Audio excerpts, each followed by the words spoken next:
शिव शक्ति का संयोग ही परमात्मा है, या यूँ कहिए कि परमात्मा का ही स्वरूप है शिव और शक्ति। ये जब दोनों का एकीकरण होता है, जब दोनों एक होते हैं, तब ये परमात्मा के स्वरूप में आ जाते हैं। शिव की जो पराशक्ति है उससे चित्त शक्ति प्रकट होती है। शिव जी की पराशक्ति से चित्त शक्ति प्रकट होती है और चित्त शक्ति से आनंद शक्ति का प्रादुर्भाव होता है और आनंद शक्ति से इच्छा शक्ति का प्राकट्य होता है और इच्छा शक्ति से ज्ञान शक्ति का प्रादुर्भाव होता है और ज्ञान शक्ति से शिव की पांचवी शक्ति क्रिया शक्ति प्रकट हो जाती है। इन्हीं से निवृत्ति आदि कलाएं ही उत्पन्न होती हैं। चित्त शक्ति से नाद और आनंद शक्ति से बिंदु का प्राकट्य होता है। इच्छा शक्ति से माकार का प्राकट्य हुआ और ज्ञान शक्ति से पांचवा स्वर जो है उकार की उत्पत्ति हुई और क्रिया शक्ति से आकार की उत्पत्ति हुई। तो इस प्रकार प्रणव ओम का प्राकट्य हुआ।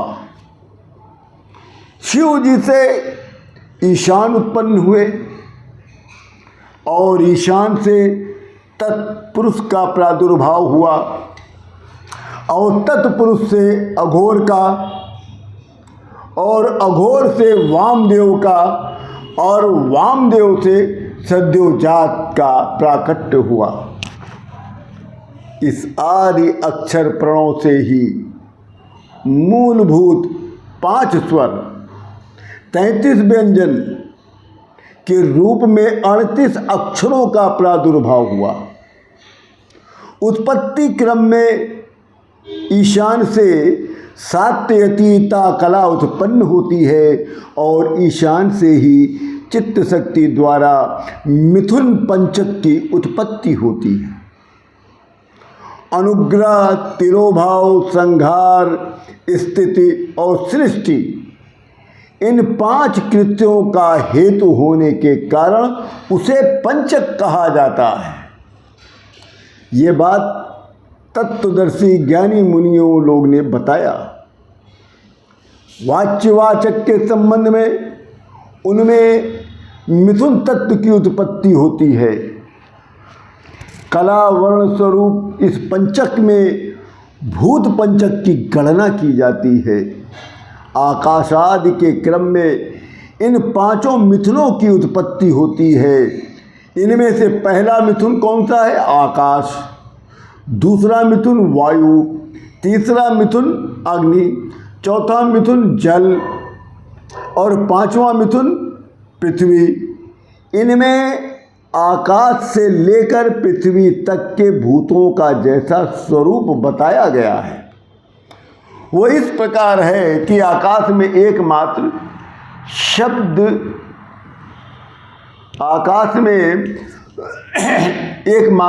शब्द ही गुण है।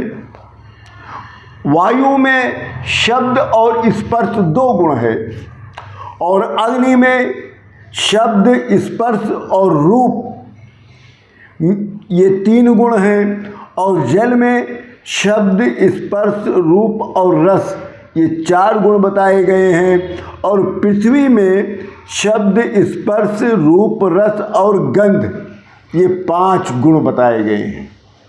यही भूतों का व्यापक तत्व कहा जाता है। अर्थात शब्दादि गुणों द्वारा आकाशादि भूत, वायु आदि परवर्ती भूतों में किस प्रकार व्यापक है यही बताया जाता है। इसके विपरीत स्वरूप बताया गया है। वो इस प्रकार है कि आकाश में एकमात्र शब्द, आकाश में एकमात्र शब्द ही गुण है।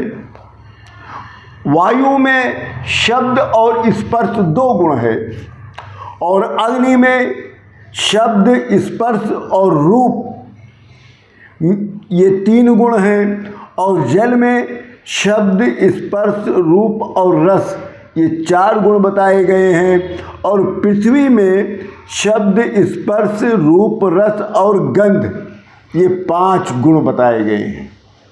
यही भूतों का व्यापक तत्व कहा जाता है।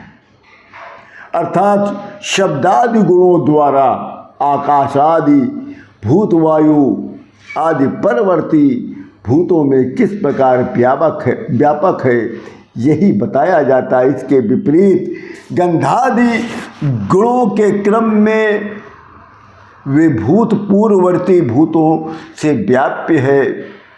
अर्थात गंध गुण वाली पृथ्वी जल का, रस गुण वाला जल अग्नि का व्याप्य है, इत्यादि रूप से इनकी व्यापकता को समझना चाहिए। 5 भूतों महत तत्व का यह विस्तार ही प्रपंच कहलाता है। सर्वसृष्टि का जो आत्मा है उसी का नाम तो विराट है। पृथ्वी तल से लेकर क्रमशः शिव तत्व तक जो तत्वों का समुदाय है वही तो ब्रह्मांड है। वह क्रमशः तत्व समूह में लीन होता हुआ अंततो गत्वा सबके जीवनभूत चैतन्य में परमेश्वर में ही लय को प्राप्त होता है, और सृष्टि काल में फिर शक्ति के द्वारा शिव से निकलकर स्थूल प्रपंच के रूप में प्रलय काल पर्यंत सुखपूर्वक स्थित हो जाता है। अपनी इच्छा से संसार की सृष्टि के लिए उद्यत हुए महेश्वर का जो प्रथम परिस्पंद है उसे ही शिव तत्व कहते हैं। यही इच्छा शक्ति तत्व है, क्योंकि संपूर्ण कृत्यों में इसी का अनुवर्तन होता है।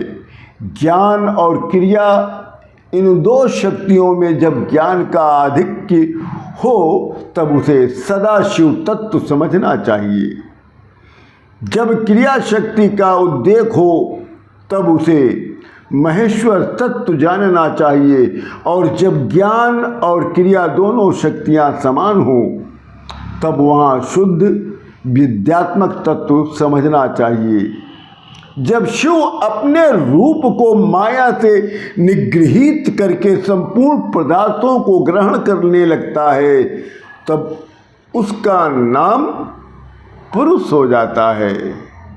ओम श्री पार्वती पतये नमः। हर हर महादेव।